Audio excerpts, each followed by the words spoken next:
L'aveu alarmant de Russell qui ravira les fans de Red Bull. Qu'est-ce que tu as à dire encore, Georges?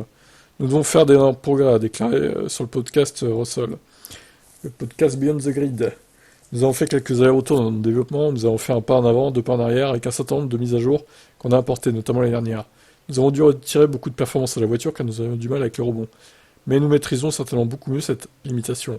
Nous savons que nous avons commis une erreur l'hiver dernier. Nous avons retiré trop de performances à la voiture et le règlement a naturellement amélioré un peu nos problèmes. C'est un sport vraiment intéressant, il suffit de revenir en arrière.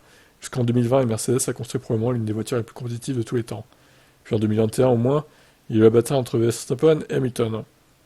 On peut donc affirmer que la voiture de 2020 de Mercedes, en termes peut-être de domination, pas de domination justement, mais en termes de compétitivité de delta de rythme pour certaines courses, n'est pas très différente de Red Bull. Il a ajouté, je ne vais pas rester ici et trop promettre quoi que ce soit, je pense que c'est important. Ce qui est important, c'est de se concentrer sur soi, de maximiser son potentiel.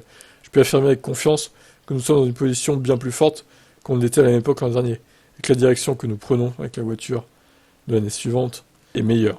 J'ai 120% de confiance en chaque membre de l'équipe. Ce sont des gens vraiment extraordinaires, des ingénieurs, des designers incroyables, tout le monde au sein de l'organisation tout entière.